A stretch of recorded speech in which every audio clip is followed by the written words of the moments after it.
Hi, everyone. So excited to be here, especially since it's the start of a new week, Monday, and I have Karl Dakin with us.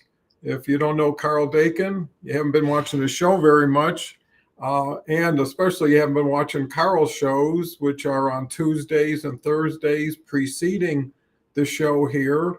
We're at 9 a.m. Mountain Time. Karl's at 8 a.m. Mountain Time. So I encourage you to check out Karl's shows. It's a extension, or maybe a better extension, of what we have here, because it has a lot more focus on individuals who Karl has had some interaction with and bring some great value. And then Thursday is a show that's very kind of unique in that it really spotlights a initiative that Karl's involved in, which is community redevelopment. And also, Karl has two newsletters. So now that we're off to a great start, our word of the day is business plan.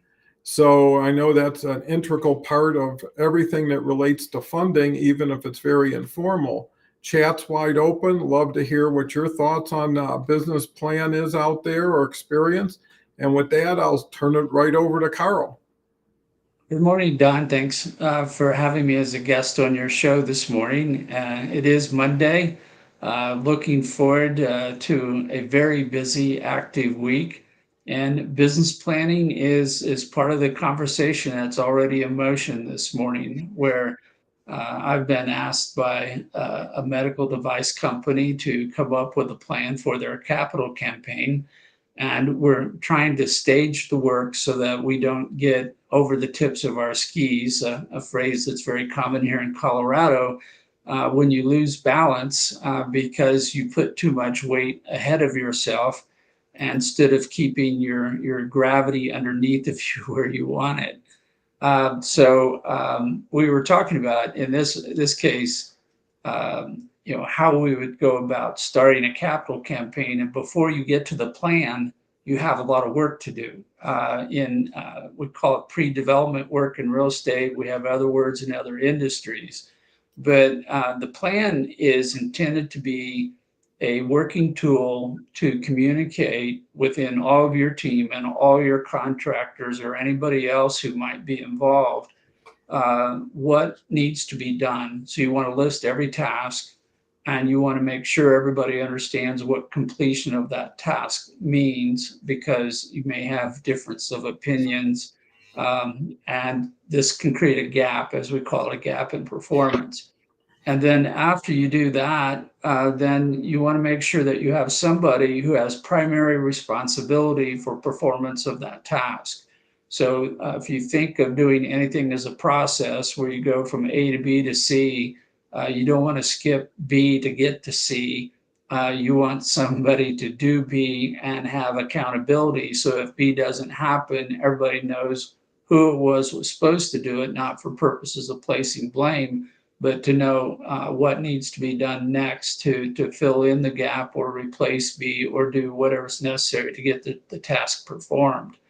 As I create plans, and I'm currently using Monday as a work management software platform. Every line is a task, and then I have subtask and then subtask. But we go across, we go, when is this due? Who's in charge of this? What does it mean to be completed? What is successful performance of the task? And attach metrics if necessary so it's clear to everyone when we're done with the task. If it's tied into other tasks or it's condition precedent to other tasks, all that's laid out. And when we get it to a level of detail that it looks kind of like a paint by number kit, then maybe we're done until something else pops up. But nonetheless, without this tool, and it's very, very important. There's been a lot of chatter recently. I'm going to go sideways for a moment. Uh, that you don't need a business plan. You just go to market, and the market will tell you what to do.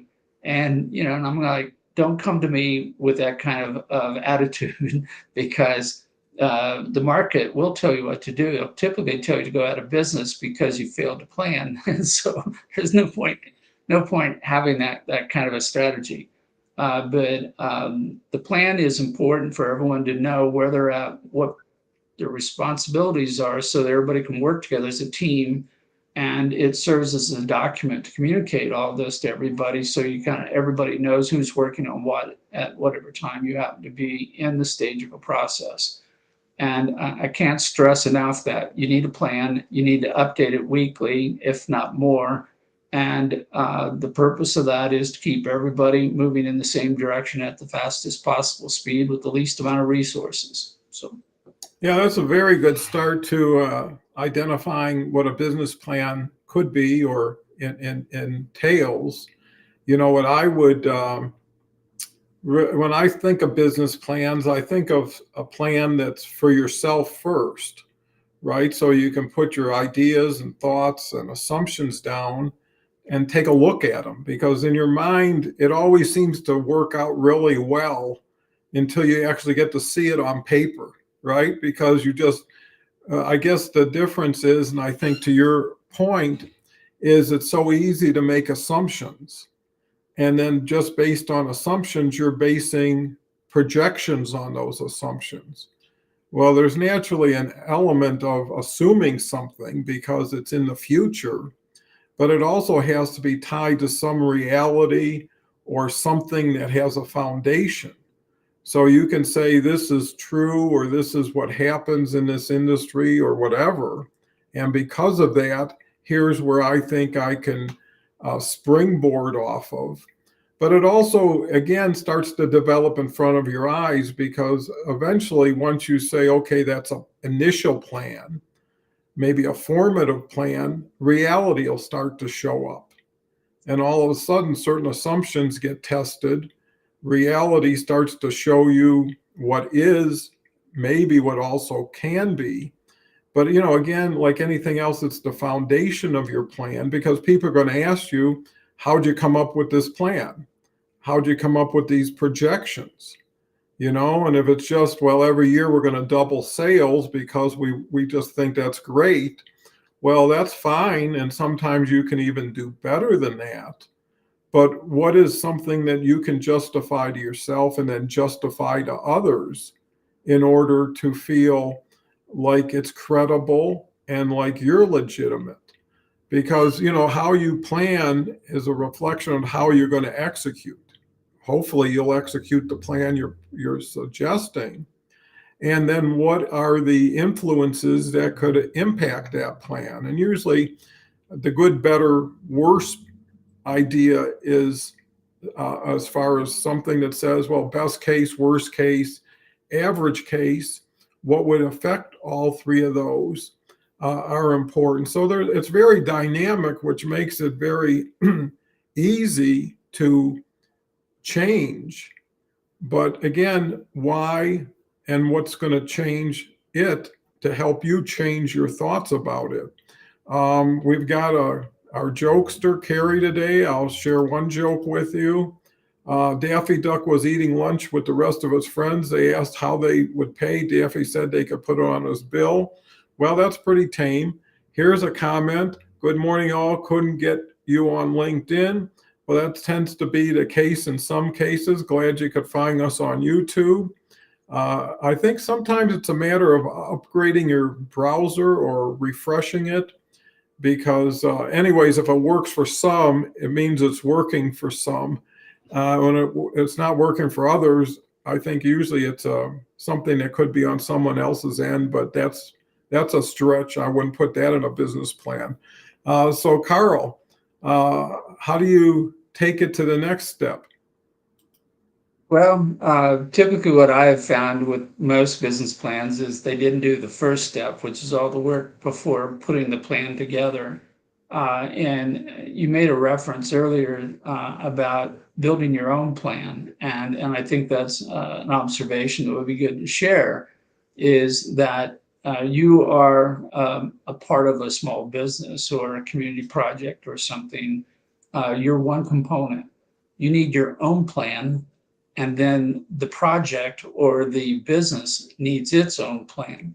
And these are not synonymous. Even if you're the sole owner, sole proprietor of the business, and you're the only person who is on the task list to do everything that's in the plan, you still need to have a personal plan separate and distinct from your business plan, because otherwise your personal life kind of disappears, and that contributes to a number of problems on how you interact with a number of people who may be very important to you. And so you need to carve out that personal plan. You need to set aside resources and time for that personal plan, and then work to create a harmony between that and the business plan as you go forward. And then as you add members to your team, to the business, they each should have their personal plan. And then this is very important because this is where too many assumptions are often made, that everyone who's working for a small business all has the same goal in mind, or the same agenda, or how they're going to go about performing their job. And I've seen a lot of businesses disintegrate, where we find one person who's putting in 80 hours a week and the other person's putting in 20. And yet they're talking about dividing the profits 50-50. And that inequality will ultimately cause this relationship to end. And that may be a good thing, because they shouldn't have been in business together to begin with. And that's where we talk about preliminary steps for building the plan, is determining, where's the business going to go? What are its goals? What's the mission of the organization? Who are going to be the key players? Are they all in sync with each other in terms of how they're going to do their business, how they're going to hold themselves up to the public, how much time and resources they're going to commit? And so almost, and there's a pre-plan, as there is with any large complex activity that needs to be done before you start locking stuff down and going, these are marching orders to go forward. Yeah, that brings to mind that part of your plan is individual plans that fold into it. So you might have a sales plan that would be mostly directed towards naturally people in sales. You've got an expense plan that probably would lead to somebody who's in the financial area, maybe a CFO or a controller. You're going to have an HR organizational plan, which would then lean into the HR person or the person in charge. And then if everybody can justify and execute on their portion, then the whole plan should come together. And you'll probably have variances where some people hit a higher mark and some people hit a lower mark. But I think to Karl's earlier point, it's dynamic. It's a living plan. It's not something in stone. Again, based on your ability to review data, accurate data in a timely basis, would tell you where you're tracking. And I think that's part of the plan, to say, well, 90 days, we should be here. Well, if you get there in 60, you're 30 days ahead of the plan. And now you can deploy those resources to expansion of it. If you're falling behind, that's an area to catch up, but it's also an area to question what was your thoughts that made you believe 90 days would be the case. And does it take 90 days to figure out what 90 days is, or could you review it after 30 or after 60, see if you're tracking, see if you need to allocate more resources, see if you need to fine tune something, or sometimes you just have to have patience. So I think on the other side, you can err on making too many changes too fast with too little information. And all of a sudden you're getting too impulsive and you're responding to things that may not be long-term situations. So there is a differentiation element, and maybe a tolerance element that comes into play. I see we have someone from LinkedIn who says they're having with the try again. I'm happy that Dennis was able to make it through LinkedIn. We shouldn't assume because it can make an ass out of you and me. Sorry, going to yoga class now. Don't be sorry. I think that's something to be proud of and part of your probably health plan. And I think that's an important part of everybody's plan, is to stay healthy and sustain themselves. Samara's here, thank you, through LinkedIn. So we've got 2 out of the last 3 who made it, kind of finicky, I guess. So Karl, When you look at plans, and I'm sure you've seen quite a few, what is usually something that stands out early and large? The general problem with a plan is that there's not enough detail. It's more of a vision statement than it is a plan. Hmm. And everybody goes, well, we're going to grow this company to gazillion dollars in 3 years. I go, great. Hope that happens. How are you going to get from here to there? Is the question I have. And there's no detail on that. As you say, well, we're going to double our sales this year. Well, how are you going to do that? It constantly is a statement of vision and not truly a plan. It's not something that tells you how to assemble a kit. It's not something that walks you through a process.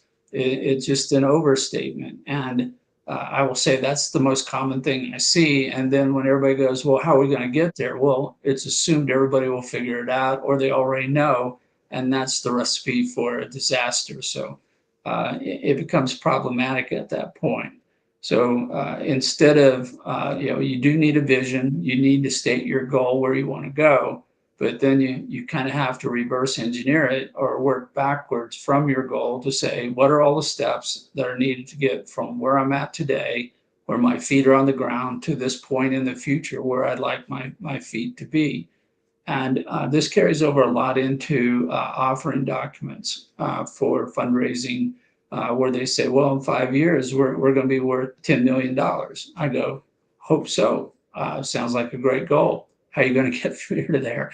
And again, there's just this assumption that, well, I have a product, everybody's going to buy it. I'm great. Everybody's going to love me. Everything I do in life is going to happen naturally. I'm never going to have any pushback resistance or whatever.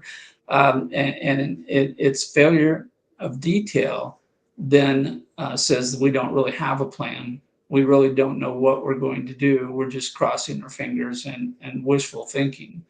And if you go to present that to an investor, their wishful thinking is that you'd go away and quit bothering them for funding. Well, it's kind of interesting because it demonstrates you can do way too much detail and bore people to death and not have anything that's relevant, but a lot of data and a lot of pages. And maybe people think they can wow people by overwhelming them. On the other side, there's limited information. Seems like more of a wish list or a dream instead of something that someone can bank on. And I remember talking to some investment groups. And I remember the story one guy told me is he had a individual come to him and wanted to raise capital, and it seemed like a nice enough guy and had a decent business, but really created dissonance when he came out of the gate saying, "In 5 years I'll be bigger than Google." And it's like, well, geez, that's like not going to happen. And second of all, it doesn't have to happen. It's overkill, and it really puts you in the are you really thinking clearly category, or are you just trying to beat your chest and make yourself look powerful? But it's also unrealistic. And even if you believe that, why not tamp it down a bit? And this was years ago, so maybe Google wasn't as big as it is today, but it was still huge even when it was getting to be formative, is realize who you're talking to. I think a lot of people just look at it like, here's what I think, here's what I believe, and maybe they've been used to gathering that attention and audience. But when you're going to a person who's pretty objective, middle down the road, why would you want to throw something like that out there? Because there's no way it's going to be appreciated or accepted. And I think that's, again, and I reiterate this on almost every show of Karl, is to get a professional like Karl to kind of take a look and help you prior to getting out of the gate and really shooting yourself in the foot. And all of a sudden you start taking it the wrong way instead of the right way. And there's no reason to make overinflated statements or comparisons because they don't help you. So I think, again, balance is important. being reasonable and rational. And, the goal is to exceed your numbers and to beat your plan. So why not give yourself some room if the room is there that allows a little more time, a little bit less results, because in actuality, it's what is the return expected? And that's really what you want to be able to accomplish. So if someone says, I want to get 3 times my money in 5 years, can that achieve that? Getting to be 30 times or 300 times, it's unnecessary. It's overkill. And also, it's going to demonstrate, and we've talked about this in the past, is a precedent for future conversations. Well, if you think like this about this, what are you going to think about that? And are we always going to have to bring it back into the middle? And some things just need to be known. Other things are going to be unknown, and that's part of the benefit of risk taking and reward getting. But again, having somebody you can throw things up against, and before you go to market or before you turn it in, get somebody to eyeball it and tell you what they think. Maybe get a few people if you have that fortune of having those, let's say, people who are astute and have been around the block. So, when you're out there servicing clients, but also interacting with investors, what role does that entail for you in preparing and presenting a business plan? Well, my role as a coach is to help the small business team, the community team, be all they can be. I can borrow from the Army, their logo, and go that route. But in what you want to do is have them ready to receive capital so that when they have that conversation with an investor candidate, they can tell their story effectively, concisely, professionally. They can do it in a way that demonstrates to the investor candidate that they're capable and have the integrity to move the business forward. But it also then has to shift the conversation to how it benefits the investor. And this is where most small businesses fail to do this entirely. They just assume that they're so great that the investor is going to want to throw money at them as soon as they announce their existence. And they don't really address the investor as to what kind of investment they want, how long it should be, what kind of risk can they absorb, how does it benefit the investor. All these things are left out of the documents. And we've seen recently, as we've tried to focus more on impact investors who are putting purpose ahead of profits, that these same businesses don't have a metric for what kind of social impact they're going to have. And so you're like, okay, you're telling me that you want to go talk to this group because they're going to look on you more favorably, but you're not giving them any of the information they need to make an investment decision. So my responsibility in working is to help them understand who cares most about what they're trying to accomplish and therefore is most likely to invest. And then how do you tell your story effectively, completely to that person to get them to make an investment decision? And it may be very difficult in that we may have people who are very bright, very genius in many categories and can't communicate whatsoever. They couldn't explain how to make a cup of coffee without a 4-page treatise on the topic. We have other people who are so wound up about themselves and what they're going to do that they make statements like, we're going to be bigger than Google. And not realizing that there's only 3 ways that an investor may commonly respond to that. The first one is they walk away because these people don't know what they're doing. Or they may say, they have a good idea here, but these people are incompetent. So I'm going to figure out how to take the business away from them. Or the third part, which is the most dangerous, is the person believes everything you just said, which means that the investor isn't qualified to make the investment, but you've set their expectation clear up here. And now they're going, well, if I don't get rich, then you lied to me and I'm going to sue you. And all the bad things happen on the backside. You want your investor candidate to have a good picture of who you are, where you're going. If I have an opportunity where I think this thing can grow up great, I will still stop and go, here's our goal for 2, 3, 4 years, whenever the investor tells us that they want to exit the investment and leave. And hopefully there's more growth potential behind that. If there is, I'll paint what I call my background canvas, and I'll go, this has huge potential, but it's large enough that it's really impossible to predict with any degree of accuracy. So we're not going to try to engage in that. But this is our audience. This is the benefit. This is where we're headed. We hope to be this far along the path by year 3, 4, or 5. And that, as you said, is good enough for the investor because they don't intend to stay in the investment forever. In most cases, they have a very short duration that could be less than a year, typically not more than 5 years. And if you start talking about a 10-year investment, you lose interest. They're going to go, I'm going to find something with a short life or term because it more properly fits their interest and their need to get their money back to use for something else. Yeah, that's quality insight and advice. I refer back to my audio book I was listening to, Charlie Munger again today. And, he basically said we have 3 answers to every opportunity. One is yes, one is no, and the third one, we don't understand this.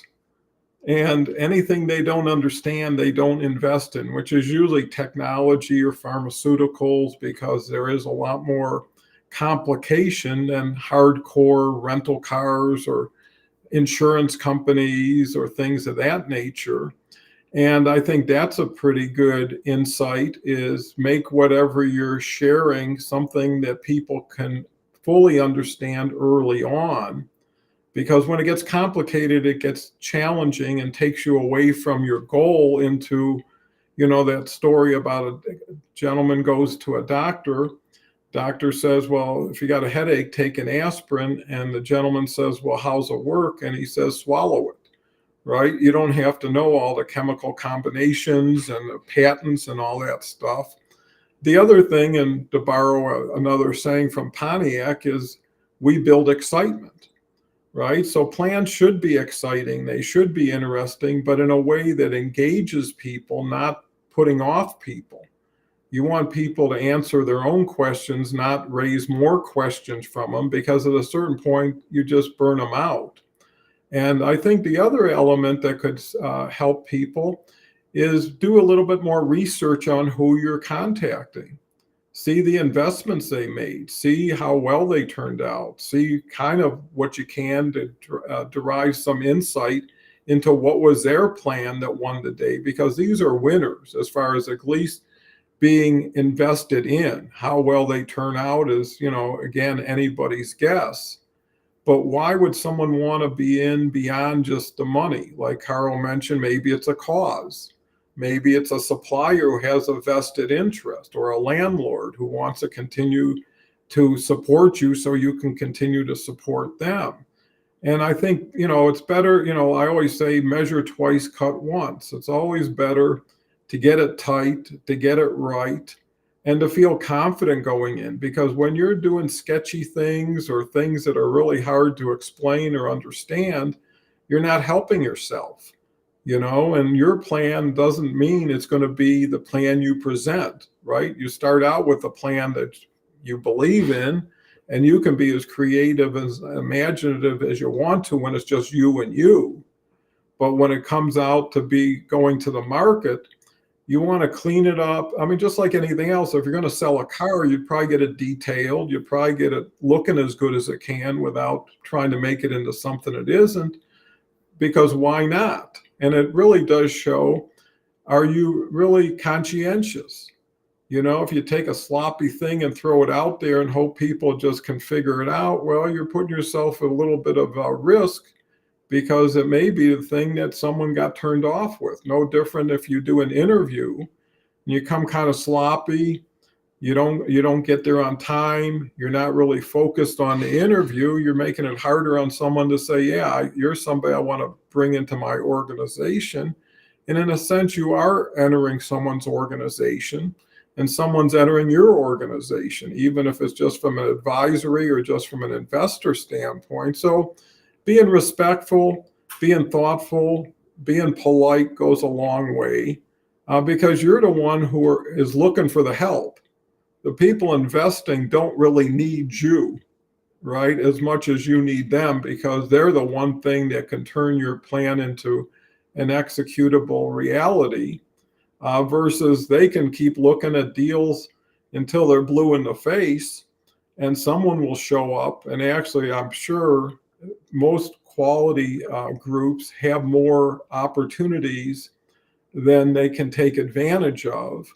And then there's also the syndication part of it, right? Where not always will one investor step up, but maybe three or four together will. People do deals together, people share things, people want to mitigate some exposure. It's a million different things. So, not trying to corral everything, but just to look at yourself through the other person's eyes, saying, hey, if someone presented me with something like this, what's my natural instinct? And if you're like a lot of other people, what's good for you is good for other people. We've got Jason here, made it through LinkedIn, I see. Thank you. 3 out of 4. Good morning, all. Great way to start off the week, Jason. Absolutely. Always good to see you, Jason. Jason will be on the show Wednesday with Dave, and it'll be about the coaches show. I've kind of made that umbrella because there's so many coaches out there, and I know that Jason's part of One Path Coaching is his company. I would check him out. As far as his profile, if there's alignment, use this opportunity today to network, connect with people, and share. So, Karl, all the time you've been doing what you've been doing, how have you evolved over time towards business plans?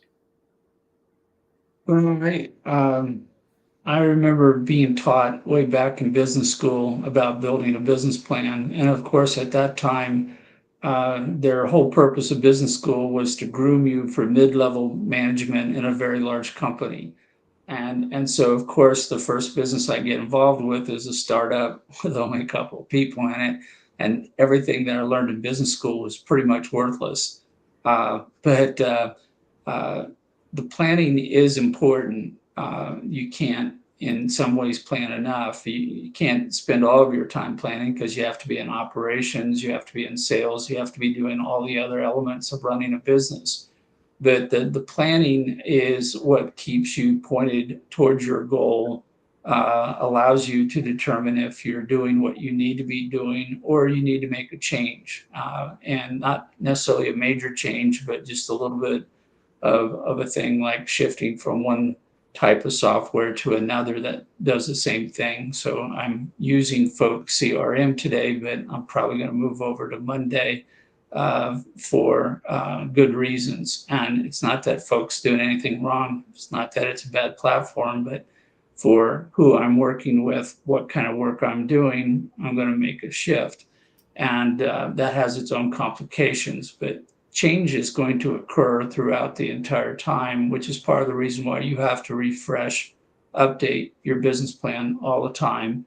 And when you encounter something that seems to be dragging on you or causing that great resistance to moving forward, then you may need to reallocate resources and remove whatever that problem is, if that's within your control.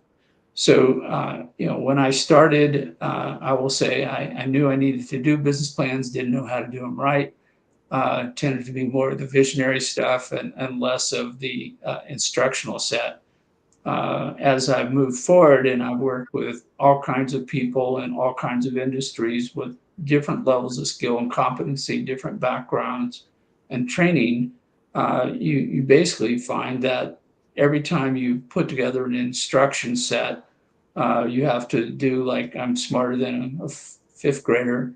And you have to say, I'm going to explain to you how to do this particular thing as though you're going to do all of it and I'm going to do none of it. And then I aggregate all those things together and that becomes the plan. Obviously, it doesn't take much for this plan to be like pages and pages and pages of documents, which then requires more sophisticated software to reduce it to dashboards where you can see your progress along your major keys. But basically, I'm very much into planning, but one of the things I learned about being an entrepreneur is that perfection is an interesting concept, seldom achieved, and we're constantly compromising. I don't have all the time to do all the planning I need because then I wouldn't do anything else. So you have to get better at planning to understand when you have enough detail, you can move forward while you're continuing to build your plan and refine your plan. And know that no matter how much you plan, that, as they say, after the first shot, the whole plan is gone, and you're off to a brand new plan. But if you've done your planning well, when things happen, you can adapt quickly and move forward without slowing down, hopefully too terribly much, and keep moving.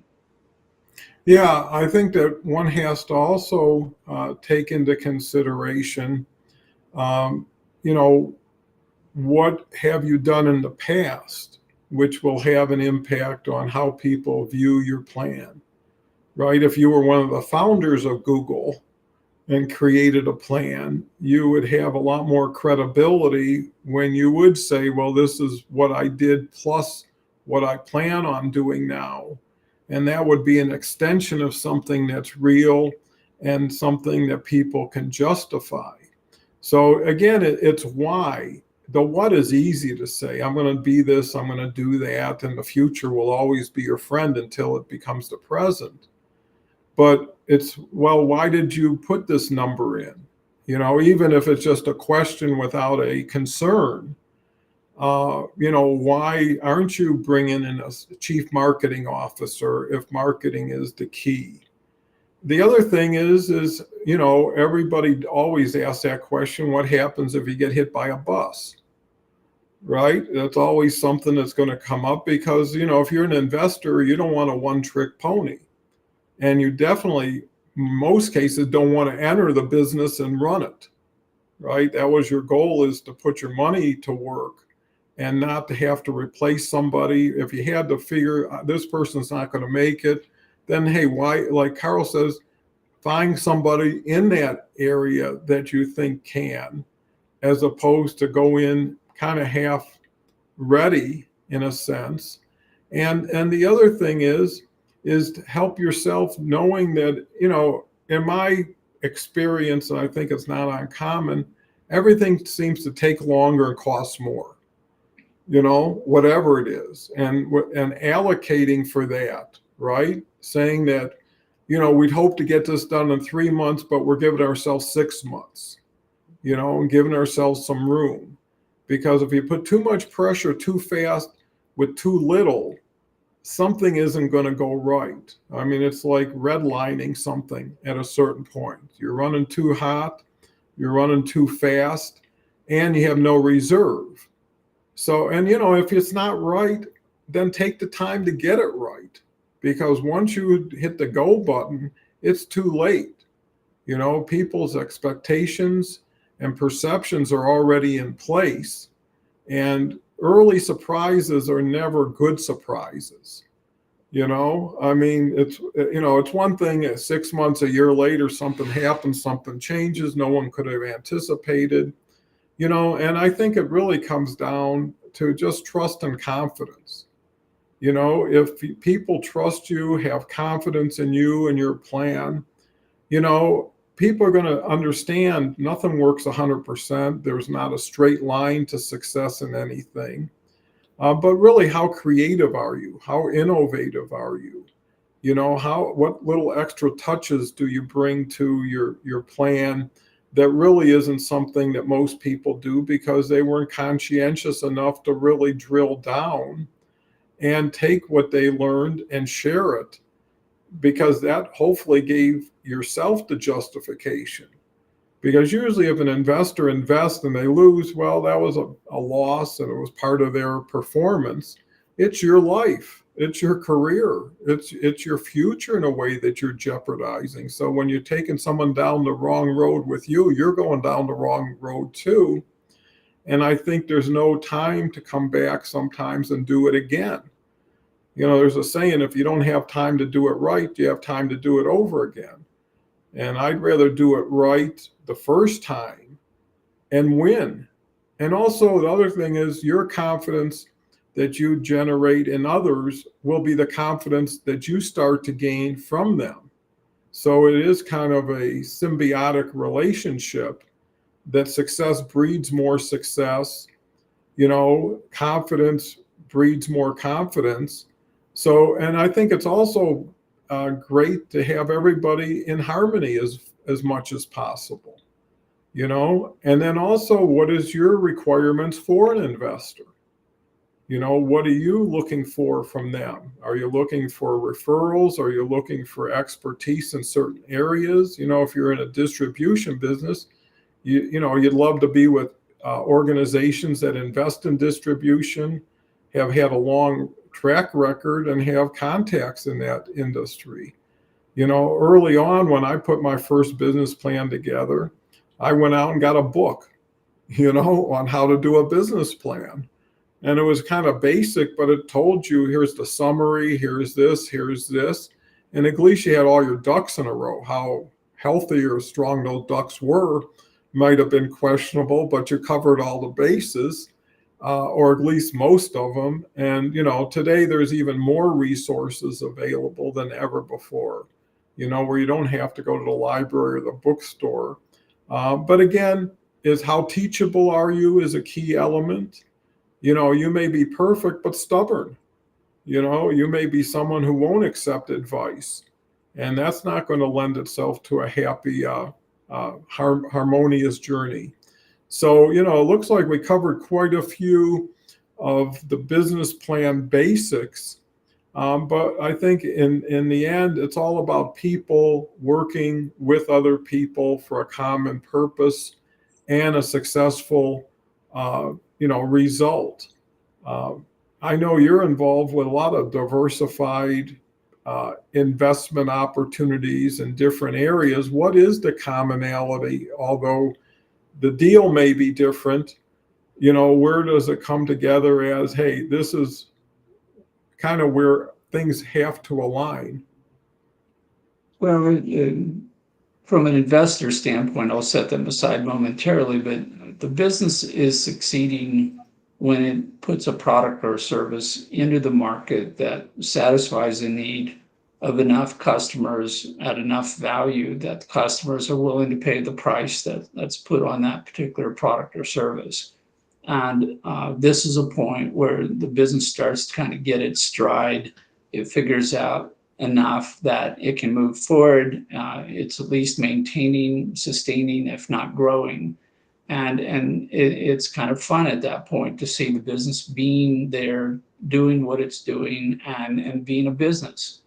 From an investor standpoint, investors want to invest in businesses that not only are going to be operational, but they have to generate enough profits to pay back their investment. And this is a tough thing because a lot of businesses can operate and sustain operations, but never really have a high growth rate, never have a high profit margin that they can split and share with an investor. And so it creates some issues and conflicts as an investor is looking at a business saying, is this business far enough along that it's already hit its stride, or is it still trying to figure things out? If it does hit its stride, is it making enough profit that I can get a share of that, which is a reasonable return on my investment?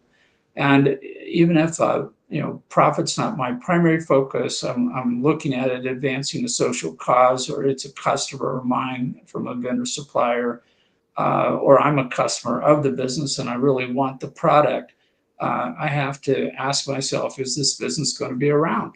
Is it going to survive? Is it going to go forward so that if I put my money in, I'm going to get some value back from this in one way or another, whether we're measuring it monetarily or non-monetarily. What I like to see is a business that is producing a product that's hit its stride. At that point, it may be growing, it may be trying to scale, it may be trying to grow up and be all it can be, and satisfy all the customers who have a common need for that product or service. Uh, the investability of that still may be in question. It may be doing fine, but just simply not hitting the marks. So that's why when you look at investor candidates, you want to see if there's a particular person, group, or profile of investors who say, I'm okay with it the way it is. This works for me. It achieves my agenda as an investor. And don't go chasing after everyone who thinks they're there. I wrote a column earlier this week on whether you're a venture capital investor candidate. And most people throw the term venture capital out without understanding it's only a small part, uh, large dollars, but small part of the total capital industry. And very rarely will any business qualify for funding from that source. So if we're trying to pair businesses with investors, venture capital is rarely a place to start, almost never going to be successful, and time spent chasing someone for dollars who's never going to invest is wasting their time and your time, and you don't have time to waste. I think that you want to see the business succeeding. Now, there's all kinds of fun and adventure in a startup that hasn't got there yet. It's a painful time because it may never get there. It may fail before it hits its stride, and poor planning will contribute to that probability. Yeah, those are very important points, and it brings up some points in my mind that get beyond even the plan, but it's inclusive in the plan. Is every investor is looking for a liquidity event, right? And that's the challenge. If you bought shares in General Motors right now, in 10 minutes, you could sell them. There's an open market and a ready market, and your part of the ownership is so small, it's not going to move the price.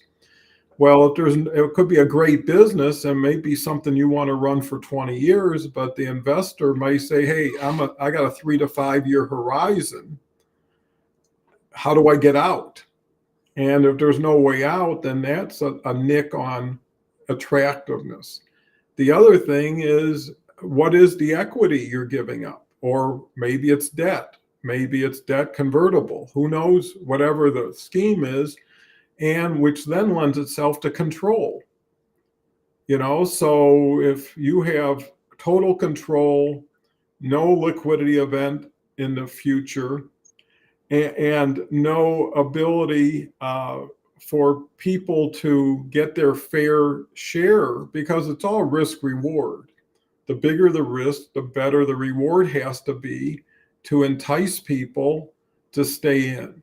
If there's more insurance, naturally there's less risk. If you've got another vehicle or somebody standing in line that will take over, that would make a difference. So I think a lot of things are great until it gets to the point, and some people get too caught up in control and they don't understand that it's not something that is fair to everybody, especially what happens when things go wrong. And some things can be performance based. Some things can be a clawback in a sense that if you don't do well, the other party gets more percentage or whatever, however you structure it.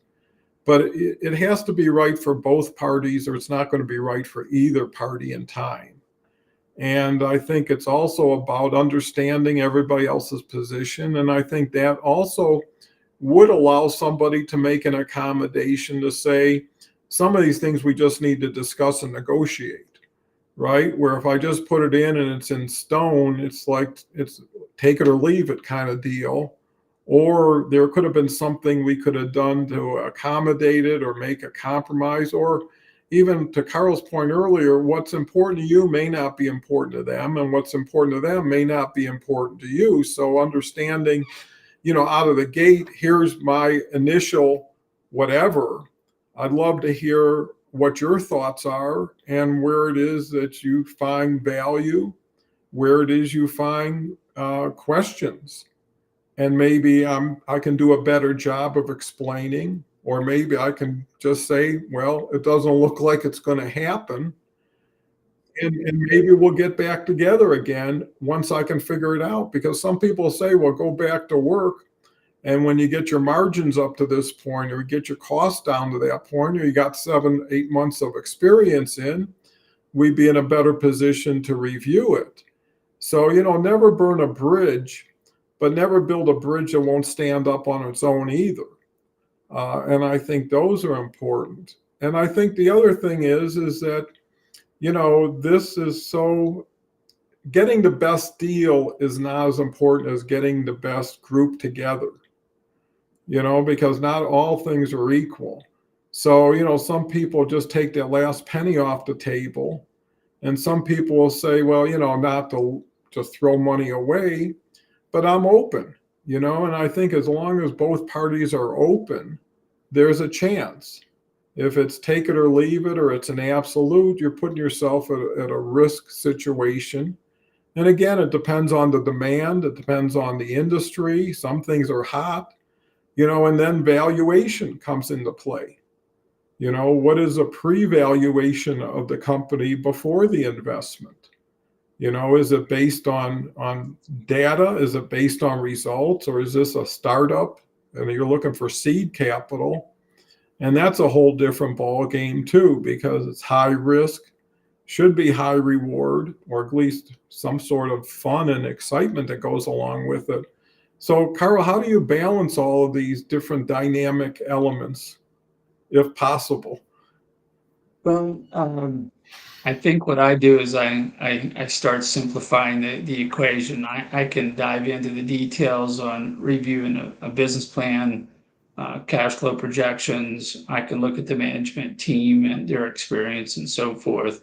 And I kind of roll them all together. And instead of looking at a rate of return, which is simply a projection of the future, which may or may not ever happen, I kind of boil it down. Do I think this company is going to be successful? Do I think this is going to achieve an outcome or a goal that I'm interested in? If it's more of a social purpose, social impact type of thing, then are they going to be able to accomplish something? And I've seen a lot of plans where I feel that, yes, this group can make it happen. And that's my primary metric. If it makes money, then good for me. That means I should consider investing with whatever funds I might have available. If I see something that looks like a great idea, but I don't think they're going to get there, it doesn't matter how good the idea is. It doesn't matter how good of a song and dance, how pretty their offering documents are. They can promise to be the next Google. And I don't care, because I don't think they're going to be successful. I think they're missing some of the secret sauce of a good, successful business, and I just move on. And similarly, when people bring deals to me for advice on raising funding, I have the same issue. I go, there's probably something missing here. Can we fix it before we go raise funding? Because I don't want to fix it on the fly. I don't want to get the aircraft up in the air and find out we have no landing gear or something like that. I'd much rather take care of that now. And for the most investors, will be able to see the same kind of thought process. They may not be able to put their finger on it. They may not be qualified to do the numbers or break the numbers down and go, this doesn't make any sense. But they generally will pick up on the fact that this story is just incomplete. It's incoherent. And for whatever reason, it makes them uncomfortable. And once they become uncomfortable, they're not going to invest. Yeah, great points. Another thing comes to mind is offering comparables, right? So you can take somebody in your industry, maybe someone that's mature, compare yourself against it. You can take people at your same, let's say, position and compare against it, because that gives context. Some people don't know anything about what you're doing or your industry. They may have a broad view of it, but until they say, okay, well, you're like Hershey's, and they make, 6 times, they turn their inventory 6 times a year, and they've got margins of 23%. and what makes you better than them? Well, in some ways you can justify it because they're legacy and you're not, right? You're starting at a fresh point. You're not dragging a lot of people, sacred cows, and usually established businesses are less risky, but they're less upside. So Hershey's is not going to double their sales next year. It just, if they're running at 8 or 10 or 12% sales growth, you can anticipate something in that category. If you're starting at zero, doubling sales is not an issue because your base is so small. How do you continue that? And then how do you do things that nobody else can do? Let's say you're in the retail. Well, if you have shrinkage as being non-existent, no one's going to believe that, right? Between shoplifting, between employee theft, a million different things, and plus, why would you shave it so thin? Even if you think that, build a little bit in there and surprise people on the upside, because underselling and over delivering should be the story of the day. Why not make our early investors, bigger winners because they took the risk, because they came in early with you, and I think that's the difference between people that take the money and forget where it came from and what their feelings are, to someone says, listen, without you, I wouldn't be able to do this. And because of that, I've got a gratitude that lasts longer than the time it takes to deposit the check. And I think people are looking for honorable, high integrity people. Not everybody's going to win, and it's not geared for everybody to win. Investors make multiple investments at a time, knowing that some will work better than others, some will probably bust out, and some will be high flyers. But at least they started out with a clean start and an honest start. Life has a way of getting in the way, and situations also get in the way because they're hoping things don't happen in your life that changes your perspective, right? You win a lottery for 40 million bucks, your eye is not going to be on the ball as much. You might be able to take out the investors at that point and not have to deal with it. But it's a back and forth that continues to hopefully be back and forth. It shouldn't be the last time you talk with your investors after the check cashes. It should be the beginning of a foundation to build with it, and plus keep them happy, because happy investors are easier to deal with than unhappy investors. And, people are always pushing for numbers, and that could be on the investor's fault, where it's like, hey, where'd you do yesterday? And after a while they can, major in the minors, and your mind's off of the business and on to whatever their little thing is. And I think there's a balance between how involved you allow them to be or how uninvolved you make them. And again, that's part of taking the temperature and not assuming too much. If you got a question, ask it. If you're afraid to ask a question, you got a bigger problem than the question at that point. And if people don't want to respond or can't, well, that tells you a little bit about them and what they're willing to do. And you can either include them more or not. The main thing is you're there to run the business and hit the numbers and deliver the result you promised. And, being a nice guy and everybody being friends only lasts so long because they're under pressure.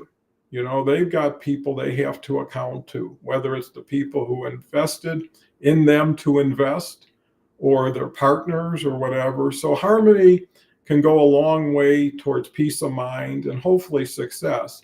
Well, we're up to 58 minutes and 51 seconds, and we covered about the first 2 pages of the business plan. But I think we covered a pretty broad landscape, at least brought a lot of maybe ideas and thoughts into people's heads that said, well, I wasn't really thinking that way, or I wasn't aware that should be included. But, this is significant, and getting a professional, and it could be someone who's got that experience, and it could be a lawyer, it could be an accountant, it could be a good friend, doesn't matter if they have that experience. But I would bet that most people don't.